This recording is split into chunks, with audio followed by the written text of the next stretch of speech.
Assalamualaikum warahmatullahi wabarakatuh. Bismillahirrahmanirrahim. Tabarakalladzi nazzalal furqana ala 'abdihi liyakuna lil 'alamin nadhira.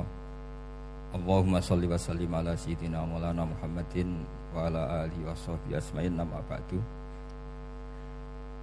Ingkang sangat kula hormati, sangat kula takzimaken Kiai Haji Mustafa Bisri sedanten keluarga, Kiai Haji Yahya dan semua keluarga besar Bani Mbah Bisri Mustafa. Ingkang sangat kula hormati Profesor Dr. Al-Habib Said Aqil Al-Munawwar. Beliau adalah profesor ahli hadis juga sekaligus ahli tafsir yang sangat kita hormati, sedanten yang hadir kita hormati. Mari bersama-sama nikmati audisi ini. Jadi ini saya digambar Mbah Mus untuk audisi. Jadi saya lulus apa enggak ya enggak tahu. Tapi saya pastikan tadi kalau Profesor Said Aqil Al-Munawwar fasih membaca Al-Quran, saya akan menjadi kompetitornya, akan fasih memaknai tafsir Quran. Karena saya sudah tidak mungkin bersaing di suara. Orang tahu semua kalau suara saya itu jelek. Mungkin Allah mau bagi-bagi rezeki. Jadi kalau saya suaranya bagus, nanti tidak diundang jadi mufassir, diundang jadi penyanyi hadroh. Jadi sudah itu saya nikmati saja. Begini, saya dari awal itu sudah saya perkirakan. Jadi kalau nasib saya baik, itu kalau kalian tidak paham itu akan ngomong gini, wah ilmunya Gus Bak tinggi sehingga kita tidak paham. Itu kalau nasib sedang baik. Kalau nasib saya buruk, itu minim artikulatif sehingga menjelaskannya bulat, itu pasti nggak pinter orangnya, karena menerangkan saja tidak mudah difahami. Tapi kalau nasib sedang baik, sampean yang nggak paham malah muji ilmu saya yang tinggi. Padahal kadang nggak memahamkan, memang rumusnya itu salah sehingga bulat. Tapi insya Allah nasib saya malam ini baik. Begini, saya dulu pernah berdoa berkali-kali sama Allah Subhanahu Wa Taala bahwa saya ingin membaca Quran itu fasih fil makna. Fasih itu artinya jelas, runtutan logikanya jelas. Sehingga barokahnya fase itu logika Quran atau logika yang dibangun Quran itu menjadi benar-benar logika yang diterima siapa saja, termasuk diterima oleh orang kafir. Kita tahu Umar itu masuk Islam sebelum mondok apa enggak pernah mondok? Sebelum mondok, enggak pernah beliau ngaji tafsir. Enggak pernah mondok. Tapi beliau dengar Quran itu faham. Karena logika yang diutarakan Quran itu logika sesuai fitrah salimah, sesuai akal yang sehat. Saya di mana-mana cerita karena ini kebanggaan para mufassir. Ketika Jubair bin Mut'im bin Adi menceritakan bapaknya, yaitu Mut'im bin Adi, beliau adalah orang yang sangat pintar sekali sehingga didelegasikan oleh kafir Quraisy untuk jadi negosiator di Asra Badrin. Jadi perang Badar itu kan ada Asra Badrin, orang-orang kafir yang ditawan Islam. Kemudian orang ini diutus untuk jadi negosiator. Singkat cerita pas datang ke Madinah, pas Rasulullah SAW baca surat Wattur wa kitabim mastur fi raqim mansur sampai ayat am khuliqu min ghairi syai'in am humul khaliqun, sampai ayat am khalaqus samawati wal ard. Di ayat itu Allah menceritakan kalau Tuhan-Tuhan yang kamu anggap Tuhan itu sebagai Tuhan, misalnya Lata, Uzza, Manat, gak apa-apa kata Allah. Tapi kata Allah, saya minta bukti prestasi mereka apa kalau sebagai Tuhan itu. Apakah pernah ikut menciptakan langit bumi? Atau kalau gak bisa menciptakan urun kata Allah, urun semen sak-sak kata Allah, sementing urun. Sehingga logika lalu terbangun, prestasinya apa Tuhan-Tuhan yang kami tuhankan itu? Kata Allah, Kul ara'aitum ma tad'una min dunillah aruni madza khalaqu minal ardi am lahum syirkun fis samawati. Kalau mereka Tuhan, tunjukkan prestasinya ke saya, kata Allah. Apakah mereka terlibat dalam penciptaan langit dan bumi? Atau kalau nggak bisa menciptakan 100%, kata Allah setidaknya urun. Ya tadi urun semen, am lahum syirkun fis samawati. Syirkun maknanya urunan. Lalu ketuhanan berhala, Uzza dan sebagainya batal karena ayat ini. Orang kafir berpikir, wah ini tidak Tuhan karena nggak punya prestasi apa-apa. Lalu mereka secara ekstrim malah berpikir ateisme, tidak mengakui adanya Tuhan. Kalau nggak diakui adanya Tuhan, berarti alam raya ini dimulai dari ketiadaan. Logikanya berarti begini, hadhil maujudat khalaqahal adam. Langit yang karuan wujud, bumi yang karuan wujud, hewan-hewan yang karuan wujud, matahari, rembulan, lautan semuanya wujud. Kemudian semua maujudat ini dirumuskan khalaqahal adam, diciptakan oleh ketiadaan. Pertanyaannya adalah mahwal junun asyaddu min hada. Kegilaan apa yang lebih parah ketimbang ini? Karena sesuatu yang wujud dimulai dari sesuatu yang tidak wujud. Berarti sama dengan mengatakan hadhil maujudat khalaqahal adam. Semua yang enggak ada ini diciptakan oleh sesuatu yang enggak ada. Jadi semua yang ada diciptakan oleh sesuatu yang enggak ada. Maka Quran ketika ngetikan am khuliqu min ghairi syai'in. Apakah kalian semua atau mereka semua diciptakan min ghairi syai'in, min ghairi khaliqin maujudin. Saya ngecek di beberapa tafsir, termasuk bukan kitab tafsir tapi maknanya sama seperti di Ihya. Masa alam raya seindah ini, seeksistensi ini, senyata ini kemudian diciptakan oleh sesuatu yang tidak ada. Mereka akhirnya mikir, ya harus diciptakan oleh sesuatu yang ada. Nah, karena sesuatu yang ada ini posisi pencipta, maka harus berstatus super. Nah, super ini oleh ulama dibahasakan wajibil wujud.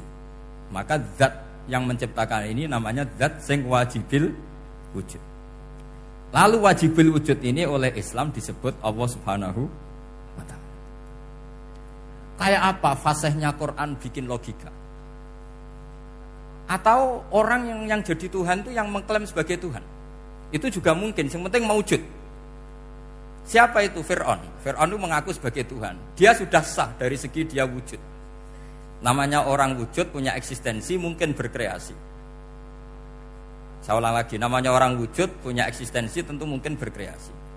Tapi pertanyaannya begini, ketika Musa tanya, pertama ditanya Musa, lalu kamu kalau menyembah selain saya, nyembah siapa? Kata Musa, Rabbul Alamin. Siapa Rabbul Alamin? Rabbus samawati wal ardi, yang menuhani langit bumi. Terus kata Fir'aun, tidak jawab, manggil Haman. Haman, kamu kan arsitektur, coba ibnili sorhal ali abluhul asbab. Ya Haman ibnili sorhal ali abluhul asbab. Bangunkan sah piramida yang tinggi, la'ali at-tali'u ila ilahi Musa. Saya ingin melihat Tuhannya Musa. Lalu kemungkinan Tuhan di bumi, kata Fir'aun, ma'alim tulakum min ilahin ghairi. Kemana-mana saya melihat yang jadi Tuhan saya. Musa ngerti kalau Fir'aun ini pekok cara bahasa Jawa itu. Itu menerangkan sifatnya Allah itu dengan sifat yang sederhana. Tapi justru dengan sederhana ini Fir'aun tidak bisa jawab. Terus Nabi Musa ganti argumentasi, Rabbukum wa Rabbu abaikumul awalin. Yang nuhani nenek moyang kamu, leluhur kamu. Itu terperangah, kagetnya bukan main Fir'aun. Karena para umatnya, para punggawanya lalu berpikir, kalau ini Tuhan berarti buyut-buyutnya enggak ada Tuhan. Kan Tuhannya datang terlambat. Makanya Pak Jokowi kalau dituduh PKI enggak terima. Saya ini lahir tahun berapa gitu. Pas ada PKI itu masih 4 tahun. Masa ada PKI balita? Ini enggak, ini ada Tuhan balita, Tuhan terlambat. Pertanyaannya adalah kalau Fir'aun itu Tuhan, lalu bapaknya, mbahnya, buyutnya Tuhannya siapa? Makanya ketika Allah disifati Nabi Musa, Rabbukum wa Rabbu abaikumul awalin, yang nuhani nenek moyang kamu, itu kagetnya bukan main. Dan semenjak itu banyak punggawa Fir'aun yang iman. Ini yang akhirnya nanti jadi waqala rajulun mu'minum min ali fir'auna yaktumu imana. Atau yang menjadi ayat wajaa rajulun min aqsal madinati yas'a. Kenapa mereka menjadi iman? Karena logika Fir'aun Tuhan itu gugur, runtuh. Bisori khil hujjah, dengan logika yang sangat transparan. Jadi ini perlu belajar tauhid. Jadi kalau sampean sudah kalah suara, jangan kalah logika. Kalau sudah kalah suara, kalah logika, jangan kalah tinggal mendengar saja kok tidak paham bangkune gitu. Jadi ini sering saya utarakan. Makanya banyak ulama mengatakan fasihu ibaratil Quran itu bukan sekedar notnya atau sajaknya kalau boleh dibilang saja. Tapi karena runtutan cara berpikirnya. Maka kelihatan sekali di tema-tema Quran. Ketika nyifati Allah Rabbus samawati wal ardi tidak mengalahkan Fir'aun, justru dengan sifat yang ringan Rabbukum wa Rabbu abaikumul awalin bisa mengalahkan Fir'aun. Nah, kenapa sekarang orang tidak fasih baca Quran? Karena tadi perangkat itu tidak cukup. Saya berkali-kali matur, juga sering matur Mbah Mus. Saya itu masih belajar Al-Ibris, Mbah Misbah, Marbawi, semua khazanah tafsir, baik yang bahasa Jawa, bahasa Melayu itu masih saya pelajari. Termasuk saya pelajari lughatnya. Mulai lughat yang setengah benar sampai macam-macam. Saya tadi matur sama Profesor Said Aqil Al-Munawwar. Memang bacanya harus urut Said Aqil Al-Munawwar. Karena sekali salah Said Aqil Sirat. Sebenarnya enggak apa-apa, ini sama-sama orang alim. Cuma tidak tahu nasib di publik ini, nggak tahu saya ya, macam-macam lah gitu. Namanya orang banyak, nggak usah dijelaskan. Tapi semuanya baik. Saya pernah ketemu Pak Said Aqil Sirat itu bilang gini, Gus, orang jadi wali itu sebabnya dua. Mungkin kalau kayak jenengan banyak pecintanya, yang doakan banyak. Kalau saya banyak yang benci, wah itu ngilangi dosa gitu kan. Batin ku dasar wong alim bener wah. Jadi beliau nikmati memang itu. Karena mbah-mbahnya beliau itu sama dengan mbah saya yang dari keluarga Kudus. Buyut saya itu kakaknya buyutnya Pak Said Aqil. Jadi makanya jangan pernah benci orang alim. Orang alim bulet atau kayak opo itu masih saja punya alasan. Saya itu dengar Kiai Bisri, cerita Kiai Bisri itu tidak ada yang serius. Dulu ketika ada polemik haji yang mu'alim, itu orang kumpul semua di sini. Kata Kiai Bisri, sudah nunggu Mbah Fadl. Mbah Fadl sudah di rumah. Ngiranya orang itu ya Mbah Fadl rawuh dileteh. Setelah lama Mbah Fadl tidak datang. Loh Kiai Bisri Mbah Fadl tidak datang. Lah ya di rumah. Lah mana kok tidak ada? Ya di rumahnya sendiri. Karena beliau enggak pernah bilang di rumahnya. Orang saja yang kepikiran kalau itu rumah leteh. Itu mirip seperti guyonannya Rasulullah SAW. Nabi itu kalau guyon itu tidak pernah bohong. Makanya di tiba itu disebut wayam zahu wala yaqulu illa haqqan. Nabi itu ya guyon, tapi enggak pernah bohong. Yang bohong kan khayal kamu. Masyhur itu ada orang sepuh sowan Nabi. Di kitab saya itu perempuan, tapi di beberapa kitab lelaki. Saya tidak tahu pastinya berapa. Biasanya ahli hadis mentahmilkan ta'addudul qissaten atau ta'addudul waqi'aten. Oke, kita bayangkan itu perempuan. Ya Rasulullah, saya ini tergesa-gesa, nanti takut kemalaman. Ini orang sepuh. Jadi jangan kamu bayangkan Nabi suwani wong ayu nom nanti jadi hoax. Orang sepuh. Oh di sini aja, tidak usah tergesa-gesa pulang kata Rasul. Lah nanti gimana? Saya jalan kaki ya Rasulullah sampai kampung saya itu nanti malam. Kata Nabi, la ahmilan naki alab nidnaqo. Santai saja nanti tak pinjemin anaknya unta. Kata perempuan tadi, ma fa'altu bibninaqo. Apa yang bisa saya lakukan dengan anaknya unta? Sudah tenang saja kata Nabi. Setelah mau pulang disiapkan unta, ya unta tua, unta layak dinaikin. Ya Rasulullah ini kok unta tua? Katanya anaknya unta. Nabi dengan santai, oh masih tua ya anak unta kata. Jadi itu menafsirkan anaknya unta cilik itu kan pikirannya kamu kan. Sebetulnya anak unta itu ya tua pun anak unta. Maka saya itu yang termasuk bangga. Nasib saya nanti insya Allah kayak Gus Mus, kayak Gus Dur. Sampai tua dipanggil Gus. Tapi saya niatnya lebih buruk. Supaya nanti kalau saya salah pantas ngijek Gus. Tapi dalam kompetisi kadang Gus itu kalah. Itu dulu di Pondok Sarang itu kalau ke WC itu antri. Itu yang di WC didodok. Supaya cepat keluar. Ayo cepat keluar, saya Gus. Dikira teror Gus itu yang di WC menjadi takut. Yang dalam WC gak kalah, saya malah kiai. Sehingga jadi memang kacau, kalau sudah logika itu kacau. Tapi di Ihya kitab yang populer dikaji di pesantren, itu ada babnya. Qadiyat itu pengarang tentang betapa wajibnya takzim sama Rasulullah. Tapi punya bab mizahun Nabi, guyonan-guyonannya Kanjeng. Cuma Nabi seninya tadi wala yaqulu illa haqqan. Meskipun guyon itu enggak pernah bohong, itu butuh seni itu. Bohong guyon tapi tidak pernah bohong. Tapi umatnya ada saja yang pernah niru, ya termasuk Ki Bisri tadi. Sudah nunggu Mbah Fadl, sudah di dalam. Ketika ditunggu ternyata ya dalamnya Mbah Fadl sendiri, bukan di dalam leteh. Ada seorang raja yang gemar kawin karena orang Arab gemar kawin. Itu setiap ada perempuan cantik ingin dinikah. Nikah itu masih baik, jadi sama ndak usah anti. Soal kamu dengki sama orang poligami itu ya hasud gitu. Yang layak biar poligami, asal ada yang mau dan siap-siap ada tambah satu hilang satu. Biasanya kan. Singkat cerita dia itu cinta sama seorang perempuan. Nah perempuan itu ditanya-tanyakan sama pemuda situ ajudan dia. Gimana saya boleh nikah itu? Jawabannya tadi kaifa tankihuha wa qad ra'aitu qabbalaha rajulun. Kok kamu nikahi gimana? Saya pernah melihat dia itu dicium seorang lelaki. Kamu itu seorang raja, masa nikahi perempuan yang pernah dicium seorang lelaki? Wah itu miso-miso raja. Udah enggak. Saya ini raja muslim soleh, masa nikahi orang yang pernah dicium lelaki? Suatu saat si pemuda ini menikahi perempuan itu. Mangkelnya bukan main, karena dia saingan sama raja, gak mungkin menang. Satu-satunya menang itu bikin hoax tadi itu. Ini cerita ini di Ithaf loh, di sarahnya Ihya.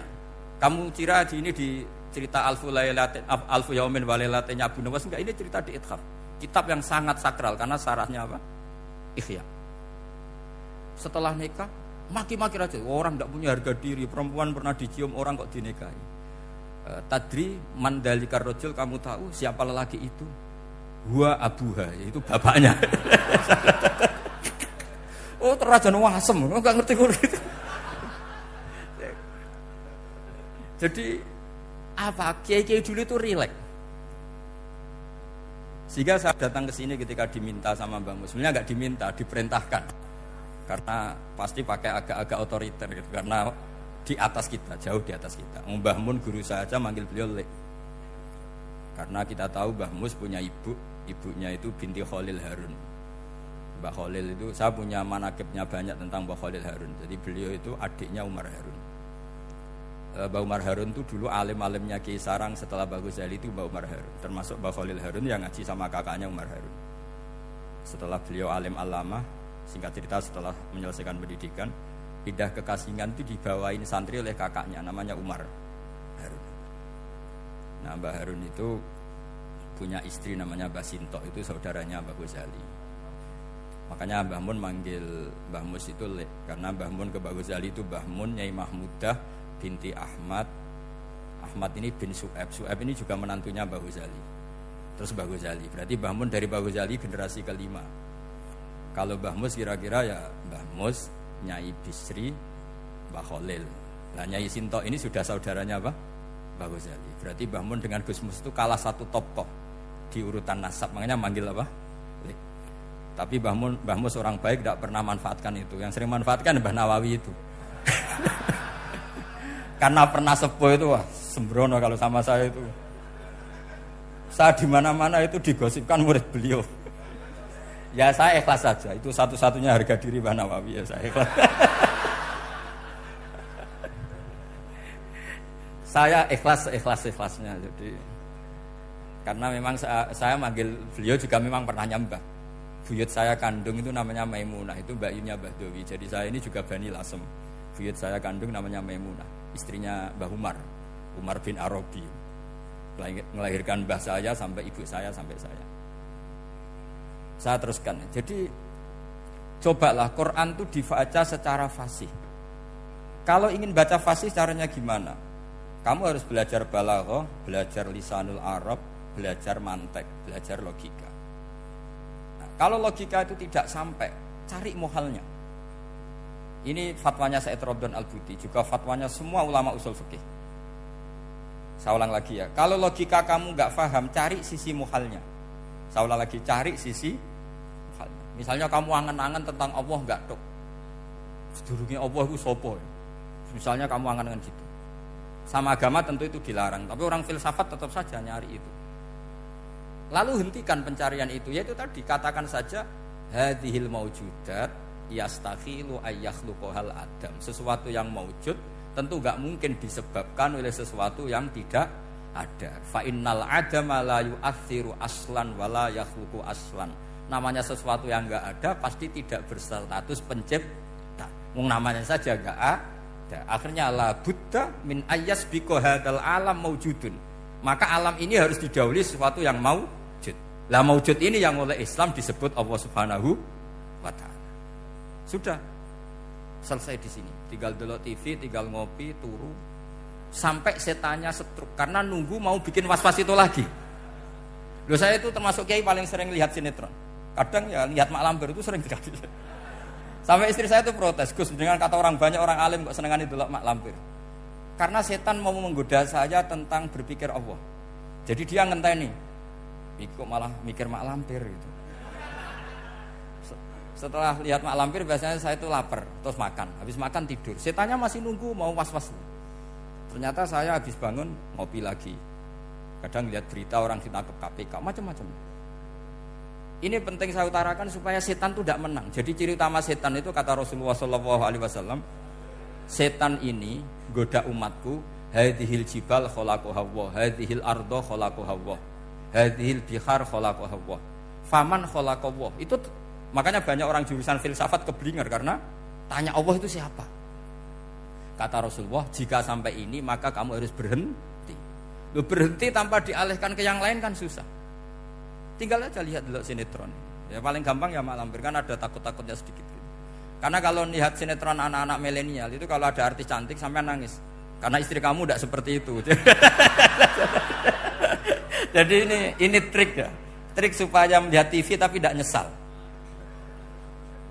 Makanya saya milihnya Anggreng Darmo, Mak Lampir. Ya saya nggak mikir maknanya, butuhnya setan ben mangkol itu. Karena ngenteni saya mikir itu ternyata tidak mikir itu lagi.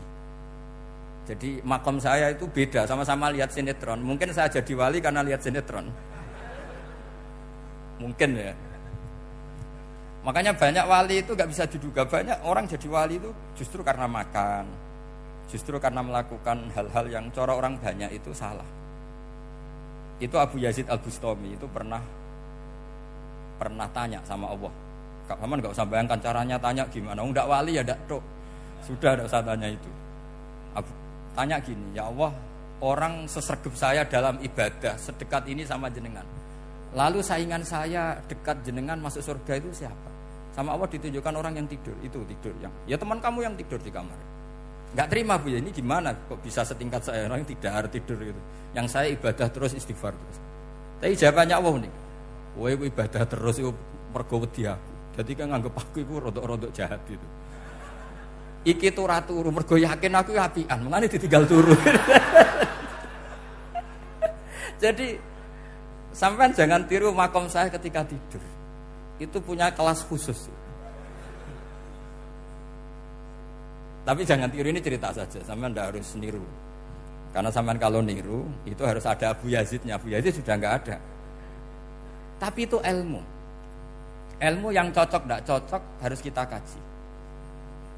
Saya tadi jagungan sama beliau, sama Profesor Said Akil Al-Munawar. Beliau cerita sebetulnya sekolahan saya itu tentang usul fikih, tapi terkenal saya profesor tafsir. Tapi saya suka ilmu usul fikih, meskipun korbannya ya banyak. Biasanya orang jadi liberal gara-gara ya usul fikih. Sebenarnya nggak perlu dipikir lah itu macam-macam lah. Begini, dalam usul fikih yang mainstream itu kan ada hukum wajib, haram, ya makruh, terus macam-macam lah. Termasuk ada mubah. Mubah itu boleh dilakukan, boleh ditinggalkan. Dalam ilmu usul fikih sebetulnya definisi mubah boleh dilakukan, boleh ditinggalkan itu salah. Karena begini, setiap Anda melakukan sesuatu yang mubah, pasti di saat itu meninggalkan sesuatu yang haram. Saya ulang lagi ya. Itsma min mubahin illa wa yatahaqqaqu bihi tarku haramimma. Semua teks di Lubul Usul seperti itu. Memang saya hafalkan karena ini cara saya jadi wali yang mudah murah. Ithma min mubahin illa wa yatahaqqaqu bihi tarku haramimma. Fayatahaqqaqu bisukun tarkul qatli wa bisukut tarkul qadzaf. Terus beliau membuat sekian contoh. Hukum mubah itu kata ulama yang lain kan boleh dilakukan, boleh ditinggal. Itu tidak benar. Mubah itu ya wajib. Karena setiap kita melakukan mubah, maka saat itu berarti kita meninggalkan barang haram. Coba orang tidur itu artinya apa? Tidak zina, tidak maling, tidak selingkuh, tidak mabuk.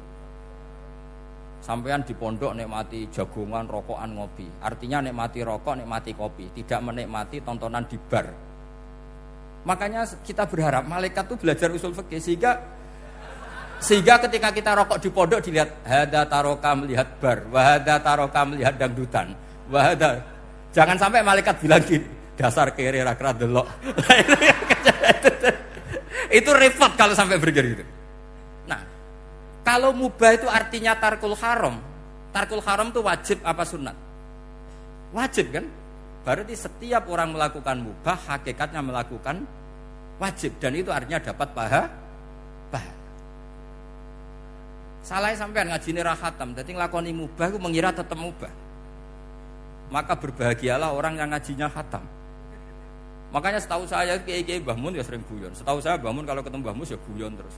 Guyonnya ini adalah waminal qutbi kata Imam Ghazali. Qutbu hadaddin al-istilzad bil mubahat. Poros agama ini pada akhirnya adalah nikmati sesuatu yang dibolehkan Allah Subhanahu. Orang itu kalau fasik, mau makan siang aja kalau gak ditemani perempuan cantik gak bisa makan. Mau jalan-jalan kalau gak ditemani perempuan cantik gak bisa jalan-jalan. Kalau kiai-kiai itu enggak. Gojlok-gojlokan wis seneng ira karuan. Dulu terkenalnya Kiai Bisri, Kiai diundang katanya mau ada menteri. Ternyata menterinya ya beliau tidak masak entok di sini. Karena maknanya menteri itu pembantu presiden. Semua kita adalah bantu presiden terlaksananya kedamaian itu. Loh iya kan? Saya berkali-kali ngomong di mana-mana. Apa artinya menteri pertanian kalau kita tidak nanam padi? Mbok pinternya kayak apa tetap gak ada ketahanan pangan. Sekarang menjadi ketahanan pangan itu rumusnya menteri apa karena petani mau nanam padi? Itu hakikatnya membantu presiden dalam ketahanan pangan. Cuma petani lebih keren karena tidak butuh digaji. Kalau menteri ya keren tapi kurang keren karena masih dapat apa? Gaji. Akeh tunggale lah anak mikir untuk gaji. Nah petani ndak mikir nggak dapat gaji. Oh, itu keren. Selalu rakyat lebih keren dibanding pejabatnya. Memang gitu aturannya begitu. Aturannya begitu. Kamu saja yang kurang syukur. Jadi rakyat tuh gremeng enak jadi menteri. Ya sudah itu hak kamu. Tapi saya tidak berpikir seperti itu. Maka saya ulang lagi ya. Kenapa saya ngomong seperti ini? Supaya tadi saya sudah bilang, saya sudah enggak menang dalam suara, harus menang dalam logika. Karena ini audisi, ini audisi. Di kabar Mbah Mus, nanti yang menang siapa enggak tahu saya. Tadi Pak Mu'ad, sekarang saya, kemarin Gus Yobur enggak tahu saya. Nanti masuk nominasi apa enggak tahu. Begini, kalau artinya fi'lul mubah itu tarkul haram, saya ulang lagi. Kalau fi'lul mubah itu artinya tarkul, maka mubah ini spesial sespesialnya. Sehingga Allah kadang ngendikan sederhana sekali. Wa min ayatihi manamukum billaili wan nahar. Termasuk ayatnya Allah adalah kamu ditakdir tidur malam hari maupun siang hari. Kalau kamu enggak malam hari, subuh hari, pagi hari, siang hari. Kenapa dihitung wa min ayatihi? Sekarang kalau ada pakar medis, pakar kesehatan bilang, ini kalau kurang istirahat mati, kalau kurang istirahat jantungan. Berarti tidur adalah menghilangkan penyakit jantung. Obat paling mandi dengan orang rutin tidurnya, itu masih mandi orang rutin tidurnya. Kamu beli obat harganya 1 miliar, tapi gak pernah tidur 3 hari, tetap taqabbalallahu minna minkum taqabbal ya karim. Maka yang penting itu obatnya apa tidurnya? Tidurnya yang dibantu obat. Tapi kalau obat tok gak dibantu tidur, masih sakit. Berarti penting mana tidur sama obat? Karena penting tidur wa min ayatihi. Orang kayak sampean sering delok YouTube, delok gambar macam-macam. Barokah mana dengan tidur? Wong nak melek mripate delok macam-macam. Barokah tidur. Jadi tidur adalah perlawanan terhadap keinginan melakukan haraman.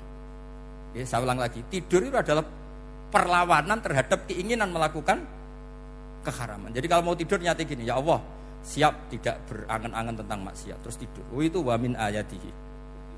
Jangan kok gak di duit terus ngombe sing akeh ben iso ngantuk. Wah ini tidur yang untuk melawan kemiskinan. Supaya lupa utangnya tidur, lupa kasusnya itu udah akan jadi wali yang seperti itu. Kalau jadi wali tak gugat itu. Nah, sehingga karena mubah itu tarkul haram, Allah itu sering menghitung ibadah yang super itu halal mubah. Misalnya Allah ngendikan kulu washrobu, kamu harus makan. Sekarang gini, jaga kesehatan itu wajib enggak? Wajib. Kalau saya tidak sehat tidak bisa ngaji di sini.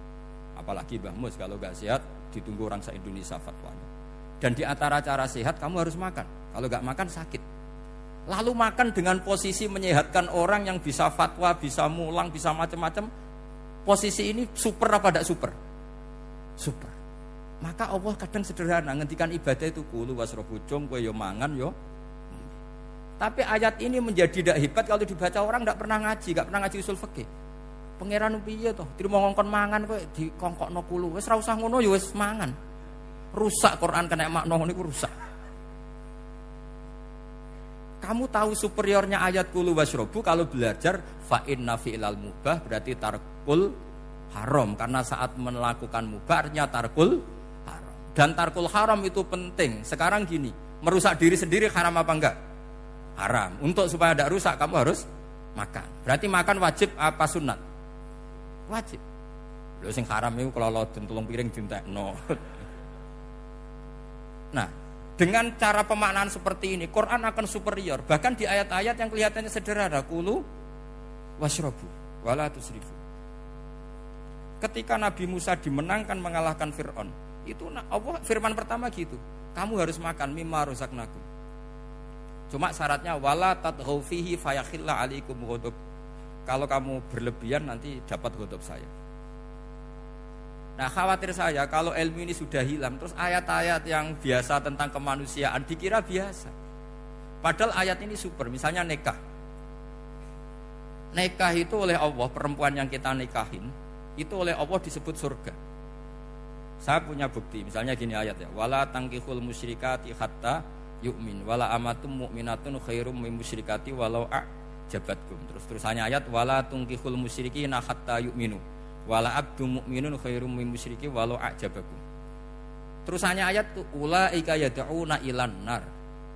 Para musyrikah yang ingin kamu nikahi karena mereka non muslim atau kafirah atau musyrikah itu hanya mengajak kamu masuk neraka. Maksudnya ngajak itu kan bisa saja kamu tertarik perempuan tadi sampai kompromi merubah akidah kamu. Terusannya ayat wa yad'u ilal jannah. Harusnya dengan perbandingan kamu jangan menikahi musyrikah. Logika perbandingannya kan wawaw yad'u ila nikahil mu'minah. Saya ulang lagi. Harusnya muqabalahnya kan wawaw yad'u ila nikahil mu'minah. Allah mengajak kamu supaya menikahi mu'minah. Tapi kata mu'minah sama Allah diganti wawaw yad'u ilal jannah. Allah mengajak kamu masuk surga. Ila nikahil mu'minah. Artinya gini, setiap kamu hubungan intim sama istri kamu itu adalah menjadi kamu tidak zina. Jadi kalau kamu tidak zina, barokahnya istri kamu ini penopang kamu masuk surga. Makanya Rasulullah pernah ditanya, ibadah itu apa saja? Nabi secara ringan diantara jawabannya, wa fi buti ahadikum shadaqah. Sudah kamu ngumpul istri kamu itu ya ibadah. Terus kata sahabat-sahabat, ya Rasulullah ayati ahaduna syahwatahu wa walahu ajrun. Yang benar saja Rasulullah, masa urusan gitu dapat pahala gitu. Nabi jawabannya ya enteng, alai salawaduha fi haramin aka'ana ali wisrun. Kalau dia salah yang dikeloni kan ya dosa. Berarti kalau ngeloni yang benar juga pahala. Berarti istri kamu itu jannah surga. Cuma jannah yang agak aneh karena rewel itu agak aneh. Jadi itu jannah yang agak aneh. Maka supaya jannah ini tidak aneh, kata Rasulullah itu cara bersuami istri itu kata Rasulullah halla jariyatan tula ibuka wa tula ibuka. Sebagian riwayat halla jariyatan tudhahikuha wa tudhahikuka. Kamu cari perempuan yang gampang guyon, gampang rileks. Mula abah itu rileks, mudhahaka ya rileks. Saya berkali-kali cerita, saya ini termasuk orang yang enggak pernah diskusi penting sama istri saya. Karena takut tegang. Biasanya kalau tegang itu yang suaminya kalah. Jadi saya itu enggak pernah diskusi penting. Saya kemarin mau ke Pasuruan ya, mau ke Peloso itu ditanya, mau kemana? Ya enggak tahu. Terus pulangnya kapan? Ya enggak tahu. Wong kok ora rohan. Ya saya senang saja. Enggak roh itu artinya kan bodoh. Orang bodoh itu enggak mukallaf, artinya enggak dosa kata saya. Jadi saya ngambil hikmahnya saja. Anda takut, ditakoki kok jawabannya ora jelas. Ora jelas itu misteri. Memang dunia itu penuh misteri. Pokoknya tak itu. Pokoknya yang kira-kira itu jadi tidak penting. Rasulullah tuh kalau debat sama istrinya ya milih gitu, milih mula abba mudhahaka. Saya punya sekian cerita betapa Rasulullah tuh rileks ngadepin cemburu-cemburunan. Sayyidah Khadijah tentu orang yang super bagi Rasulullah. Sampai ketika adiknya Sayyidah Khadijah, kalau nggak salah namanya itu Halah itu, kalau datang itu Rasulullah tuh menjamu karena mengingatkan suara Khadijah. Kalau muji Khadijah itu sudah langit Rasulullah. Sehingga Aisyah itu cemburu. Bagaimana Anda selalu muji Khadijah? Waqad abdalakallahu khairan minha. Allah mengganti yang lebih cantik ketimbang Khadijah dan lebih muda. Maksudnya Aisyah. Kenapa masih muji yang sudah meninggal? Tua lagi kan. Gantian Sayyidah Fatimah yang tersinggung karena ibunya ditua-tuakan. Itu ketika Fatimah cemburu, mangkelnya sama Sayyidah Aisyah. Mangkel manusiawi loh. Enggak usah kamu jadi Syiah terus benci Aisyah itu. Karena kalau kamu jadi benci Aisyah berarti kamu nganggap Aisyah itu salah. Dan itu efeknya di Rasulullah, berarti Rasulullah milih istri yang salah. Makanya kita ini madzhabnya ahli sunnah. Abu Bakar tidak mal'un. Kenapa tidak mal'un? Kalau kamu bilang Abu Bakar mal'un berarti Rasulullah salah pilih teman. Umar tidak mal'un karena Rasulullah pasti milih teman yang benar. Begitu juga milih istri yang benar. Dalilnya tidak usah jauh-jauh. At-thayyibatu lit-thayyibin. At-yabut thayyib tentu Rasulullah. Berarti istrinya pasti thayyibah. Jadi madhab ahli sunnah adalah madhab sing jelas-jelas min baini farsi wa damil labanan khalisan sa'iwal lisyari. Jadi kalau kamu cari logika gampang saja. Nabi itu thayyib, bahkan atyabut thayyib. Padahal kata Allah at-thayyibatu lit-thayyibin. Ya jelas ya. Jadi ini tidak usah dimasukkan hati tentang konfliknya Aisyah dan Fatimah, itu biasa saja. Yang satu bela ibunya, yang satu bela dirinya. Sebenarnya Aisyah itu enggak niat ngeritik Khadijah. Ingin diperhatikan Rasulullah saja. Terus ketika Sayyidah Fatimah matur ya Rasulullah saya supaya ngalahkan Aisyah itu gimana? Karena ibu saya sudah meninggal, ya memang cantik dia, muda dia. Dan tahu betul orang kalau Nabi itu sangat mencintai Aisyah. Kata Rasulullah bilang gini saja, tetap hebat ibu saya. Karena ibu saya dapat Rasulullah rondo untuk Joko. Kowe ayu kaya apa iku untuk dudo. Jadi rileks saja Rasulullah. Akhirnya ya semenjak itu enggak ngeritik lagi. Bahaya ini kalau ngeritik. Khadijah itu kan sudah umur 40 tahun. Janda dapat Joko. Aisyah perawan untuk dudo. Keren mana? Keren Khadijah. Jadi tidak semua masalah itu Nabi itu menyelesaikan cara ekstrim. Nabi itu biasa mula apa? Santai rileks. Nah, kalau para mbak-mbak ini ingin jadi surga yang enggak aneh, syaratnya jangan rewel karena di surga itu enggak boleh ada orang rewel. Tapi kalau enggak rewel sementara suami kamu enggak benar, ini namanya goblok. Maka kata Mbah Mun kalau ngijazahi santri-santrinya, "Cung bojomu kudu rewel, cung. Enggak ngono fakir," kata Mbah Mun. Tapi santri yang di belakang gremeng. Iya Mbah, nak fakir, nak jantungan mati. Makanya sering itu. Jadi di antara ulumil Quran itu ada istilah maudhi'ul mutmar mengganti maudhi'ud dhamir atau maudhi'ul lafzi menggantikan lafdan akhar. Itu memang agak jelimet di ilmu tafsir, tapi bagi pelakunya itu menjadi gampang. Ya tadi, ketika Allah melarang nikah hal musyrikah, saya ulang lagi. Ketika Allah melarang nikah hal musyrikah, normalnya perbandingannya kan wallahu yad'u ila nikahil mu'minah. Tapi sama Allah digenti, wallahu yad'u ilal jannah. Itu menunjukkan bahwa nikahul mukminah adalah al jannah. Karena kamu hubungan intim ya ibadah. Diwamuk kowe sabar ya ibadah. Nafakoi ya ibadah. Neng-nengan kejahatan senjata juga ibadah. Seru Kang, neng-nengan itu seru. Karena memang di antara sistem tubuh kita itu butuh masa-masa jeda. Itu mari cerdas. Karena tubuh kita ini tidak hanya butuh seneng, tapi juga butuh susah. Susah itu melahirkan kearifan.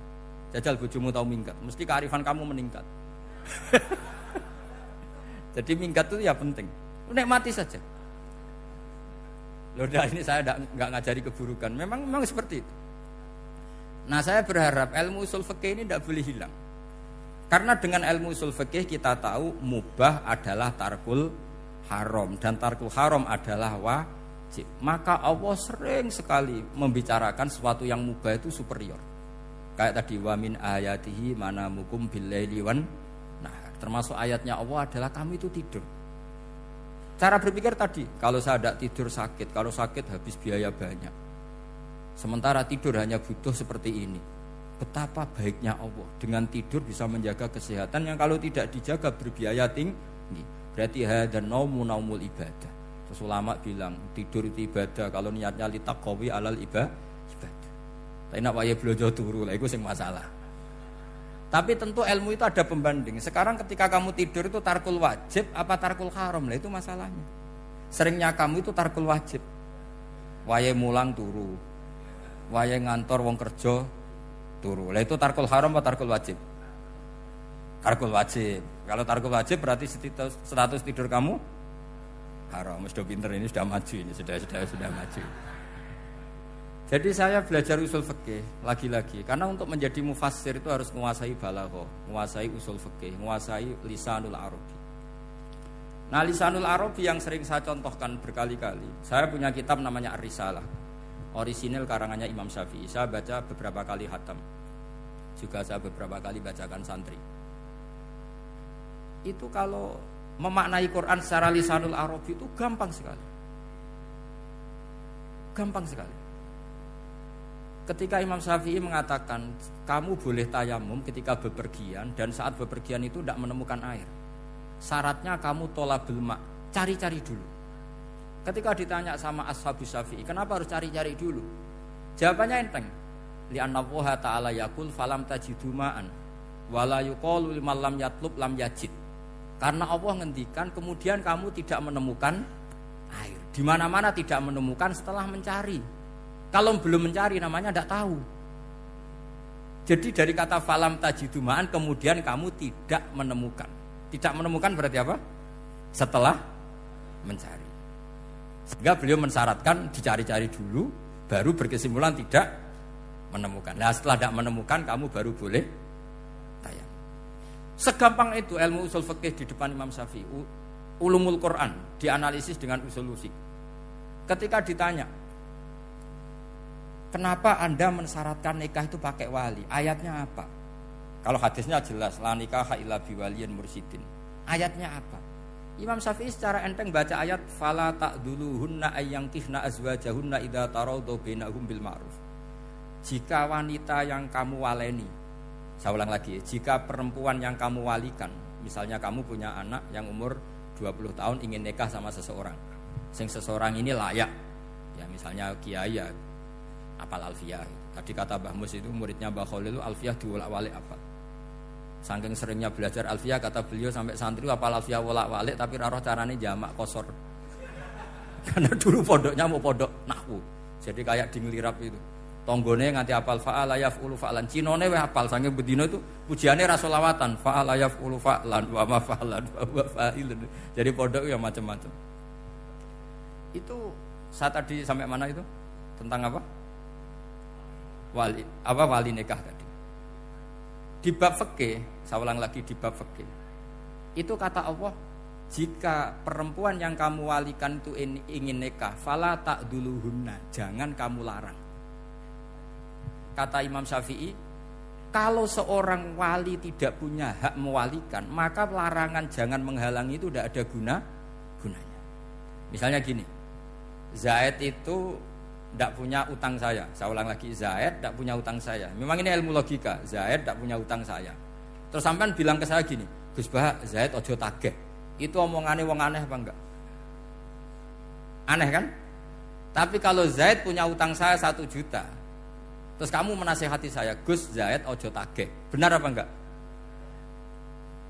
Wali itu punya hak melarang. Saya ulang lagi, wali berarti punya hak melarang putrinya tidak nikah.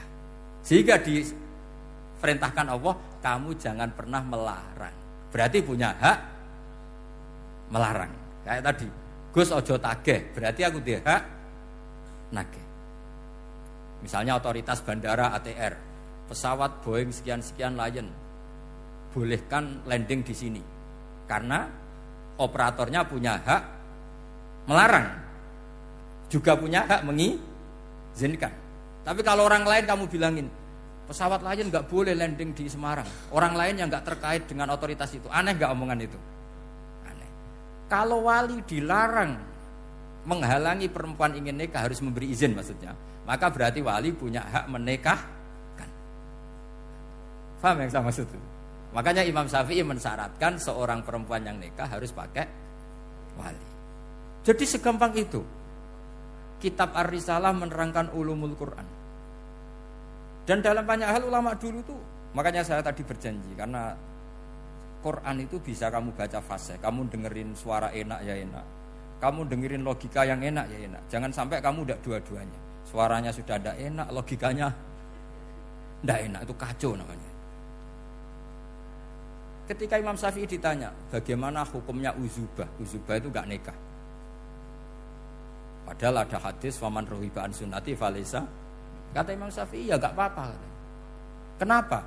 Fa inna Allah ta'ala dzakara 'abdan sholihan wa qala wa sayyida wa hasura wa nabiyya minas sholihin. Allah menyebut nabi yang soleh, dan di antara nabi yang soleh itu ada yang berstatus hasur. Hasur itu tidak ada keinginan sama perempuan, akhirnya tidak nikah. Berarti tidak nikah itu boleh karena ada nabi yang tidak nikah. Segampang itu dulu. Saya punya kitab, saya ini baru gencar-gencarnya kampanye kitab Syajaratul Ma'arif. Karena memang kitab itu bagus, menurut saya simpel dalam memahami Quran. Jadi anggap saja ini bentuk penghormatan saya sama Ki Bisri yang sudah mengkhidmai, mengenalkan ulumul Quran lewat tafsir Al-Ibris. Yang Ki Misbah punya tafsir Al-Iqlin. Memang dua beliau itu kalau yang satu ngarang terjemah Alfiyah, yang satu yang ngarang satu. Ini dua kutub yang berbeda, yang satu sangat rileks, yang satu sangat seperti itu. Nggak usah diterjemah nanti jadi repot. Itu ulumul Quran yang ditulis Syajaratul Ma'arif itu gampang sekali. Misalnya begini, beliau bikin judul Babun Nafil Ibad Bikullil Bilad. Bab seseorang harus manfaat kapan saja dia berada. Itu terus beliau qala ta'ala wa ja'alani mubarakan ainama kuntu. Ciri utama para nabi itu ngendikan wa ja'alani mubarakan ainama kuntu. Saya dijadikan di mana-mana itu berkah. Jadi seseorang hidup harus di mana-mana manfaat. Terus ketika beliau ngendikan babun la yutrakul haqqu li ajlil batil, bahwa kebenaran tidak boleh ditinggalkan hanya karena ada banyak kebatilan. Beliau terus ngendikan inna sofal marwata min sya'airillah faman hajjal baita wa atamara fala junaha alaihi ayat tawafa bihima. Jadi di Sofa itu ada berhala namanya Isaf, di Marwah ada berhala namanya Nailah, atau sebaliknya pokoknya Isaf dan Nailah. Terus sahabat kalau mau sa'i itu merasa dosa karena harus melewati berhala-berhala itu. Sehingga mereka tanya, ya Rasulullah, saya ini tetap tawaf gak? Padahal di tempat-tempat itu ada berhala. Terus kata Allah, tetap tawaf. Nah, tetap tawaf ini artinya apa? Melakukan barang hak meskipun di situ banyak kebatilan. Itu manhajnya para orang-orang alim kita. Mbah Mun, Mbah Mus itu ya berkawan sama orang yang macam-macam. Kamu tidak usah ngeritik. Itu fikihnya sudah kelas tinggi. Fikihnya tuh la yutrakul haqqu li ajlil batil. Saya di mana-mana cerita. Saya punya kitab namanya Khilyatul Auliya wa Tabaqatul Asfiya. Itu syarat kamu kalau daftar wali harus punya kitab itu. Khilyatul Auliya wa Tabaqatul Asfiya. Itu karangannya Abu Nu'aim Al-Asfihani. Kitab itu yang jadi indukan Ihya ketika menyebut manaqibul akhyar. Kita tahu Ihya kalau bab tasawuf mengikuti Kutil Qulub yang dikalang Abu Thalib Al-Makki. Kalau fikih tentu beliau mengikuti Imam Haromen gurunya, yaitu kitab Nihayatul Matlab fi Dirayatil Madhab. Kalau manaqibul akhyar beliau mengikuti kitab Khilyatul Auliya. Dan ngikuti itu penting kalau dalam tradisi kiai. Enggak boleh seorang kiai kok mikir sendiri, namanya mustakil. Kalau mustakil itu mubtadi', bikin tatanan baru dalam agama. Justru ulama itu harus niru sebelumnya karena sanad itu harus musalsal, enggak boleh. Imam Syafi'i bilang haram terus kamu bilang halal. Terus murid kamu bilang makruh. Terus muridnya kamu, ya pokoknya khilaful aula, enggak boleh gaya-gayanan gitu. Kalau di kampus plagiat itu dilarang, kalau di pondok itu wajib. Makanya banyak kalau tes itu ngerpek karena belajar itu tanpa batas katanya. Lu kok ngerpek? Mboten ya, jare belajar kapan saja. Jadi mboten ngerpek, mutolaah pas tes. Jadi kacau tuh santri itu. Mutolaah tapi pas apa? Tes. Itu dalam kitab Khilyatul Awliya diterangkan. Uniknya rawinya itu siapa? Sufyan bin Uyainah, orang yang sangat khusyuk, gurunya Imam Syafi'i. Kita tahu Imam Syafi'i punya guru zaman di Mekah itu namanya Muslim bin Khalid Az-Zanji. Dalam hadis ngikuti Sufyan As-Sawri sama Ibnu Uyainah. Tapi beliau intisabnya lebih ke Imam Malik ketika ngaji apa? Muwatta. Terus beliau punya guru usul fikih namanya Muhammad bin Hasan Asy-Syaibani. Itu Sufyan bin Uyainah dalam kitab itu diceritakan pernah suatu saat Isa sama Yahya.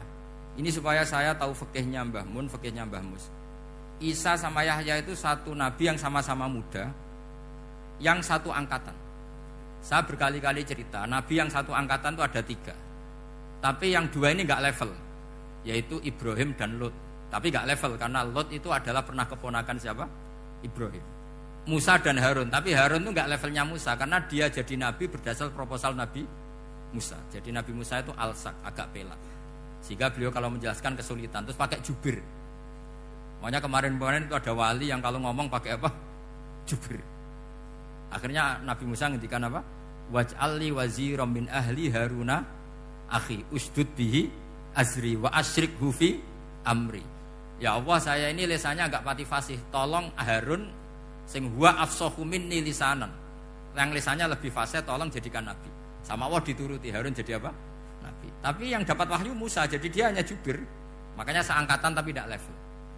Yang seangkatan level itu hanya Yahya dan Isa.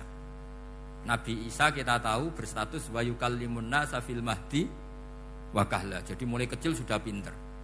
Nabi Yahya ya gak kalah keren. Ya Yahya khudil kitab bi quwwah wa atainal hukma sabiyya. Ketika kecil sudah pinter. Jadi ini rivalitas dalam ilmu. Makanya khilaf itu penting. Jangan gontok-gontokan berarti ora tau ngaji. Khilaf itu penting. Nabi Yahya itu kalau jalan-jalan sampai Nabi Isa, itu yang Nabi Yahya mesti tanya, aina khiyarun nas, rumahnya orang baik mana? Saya mau nginep di situ. Mesti tanya gitu kalau di satu perkampungan yang beliau-beliau sedang jalan-jalan. Tapi kalau Nabi Isa tanyanya aneh, aina syirarun nas, wong sing elek-elek manggone nang ndi? Akhirnya ini kan terjadi debat. Tapi karena sama nabinya ya ndak debat kusir terus kubu-kubunan kosong berapa sama kosong berapa, ndak, ini samanya. Ya sama-sama kosong-kosong, sama-sama orang ikhlas itu kosong-kosong. Sama lama terus debat kecil. Kenapa kamu tanya aina khiyarun nas? Mana orang-orang baik? Jawabnya Nabi Yahya, ya kumpul orang baik itu enak, nyaman, teduh, enak lah. Lah kamu kenapa kok tanya mau nginep di aina syirarun nas? Ana nabiyun, ana tabibun, udawil mardu. Saya ini dokter, nabi itu dokter. Di mana-mana dokter menyembuhkan yang sakit. Kalau Anda peneliti penyakit, cari daerah yang banyak endemik penyakit apa yang daerah sehat? Daerah yang kena endemik penyakit. Tapi problemnya Anda sendiri berpenyakit dan kalau ke situ tambah nemen. Ya, itu. Ya sama. Kalau kamu kira-kira tidak kuat ya jangan kumpul orang yang seperti itu. Kamu tidak kuat kan? Malah katut. Tapi fikih-fikih kiai-kiai kita, guru-guru kita, berteman orang macam-macam tenang saja. Karena mereka kekuatan kesalehannya sudah absolut, sudah kuat sekali. Ya tentu bi'aunillah wa bitaufiqi. Sehingga kamu tidak usah meki para guru-guru kita. Saya pernah didhawuhi Mbah Mun. Ya Jong ya aku wis ketemu Megawati. Piye-piye Indonesia kudu damai. Engko nak tukaran ya repot. Jane yo piye, aku yo kiai. Artinya beliau harus ketemu karena untuk supaya Indonesia itu damai. Beliau anggap saja makili religius, Bu Mega makili apa? Nasional. Dan Indonesia damai itu kalau ada kerjasama antara kaum nasionalis dan kaum apa? Religi. Jadi yang namanya damai itu penting sekali. Sampai Rasulullah itu pernah berdamai sama orang yang jelas-jelas kafir. Apalagi Indonesia belum sampai seperti itu. Yaitu kita tahu dalam Sulhul Hudaybiyah, Nabi berakad damai sama Suhail bin Amr, padahal kafir. Nah, kalau kamu Qur'annya sudah seperti itu, maka Qur'an itu punya kekuatan yang luar biasa. Ketika Sayyidina Ali konflik sama Sayyidina Muawiyah, itu dirumuskan kita berdamai. Setelah kita berdamai, terus ada pertanyaan begini. Lalu orang yang sedang konflik itu nak ketemu raine, roh raine gue serasa seneng. Ning dinggon jenenge konflik ketemu raine gue serasa seneng. Oke, kita pakai mediator, kata Sayyidina Ali. Akhirnya Sayyidina Ali pakai mediator, Muawiyah pakai mediator. Terus orang Khawarij bilang, dalilnya apa mediator itu? Enggak ada Qur'annya. Itu orang Khawarij. Sama nggak usah tanya kalau orang sekarang yang apa Gus? Wah itu mari fitnah, itu provokator berarti tanya gitu. Singkat cerita terus Sayyidina Ali itu agak marah karena beliau terbentuk oleh Quran. Itu spontan Sayyidina Ali baca ayat wa in khiftum shiqaqa bainihima fab'atsu hakaman min ahli wa hakaman min ahliya. Jika suami istri menghadapi konflik, di mana-mana konflik roh raine kan gak seneng. Maka yang keluarga lelaki kirim mediator, yang keluarga perempuan kirim. Terus dari Sayyidina Ali, wa ummatu Muhammad a'dhamu min amri rajulin wa imra'atin. Umatnya Muhammad lebih serius ketimbang urusan lelaki dan perempuan. Wong suami istri saja kalau konflik butuh mediator, apalagi hadhil ummah. Segampang itu mereka istidlal. Jadi mediator dalilnya mana? Ya dalilnya wa in khiftum shiqaqa bainihima fab'atsu hakaman min ahli wa hakaman min ahli. Dulu Quran itu seperti itu. Nah sekarang problemnya Quran itu tidak dikaji seperti itu sehingga fasihul ibarat atau fasihul akli atau balaghatut ta'aqqul itu enggak ada. Makanya saya ini pengagum kitab Ibnu Hajar Al-Asqalani yang nyarai Bukhari. Kata Ibnu Hajar Al-Asqalani termasuk mukjizatnya Quran adalah al-iltizat al-akli. Akal itu menjadi nyaman. Itu uniknya yang dicontohkan seperti ngaji saya malam ini. Misalnya Allah ngendikan am khuliqu min ghairi syai'in, yang namanya maujudat tentu diciptakan sesuatu yang maujud.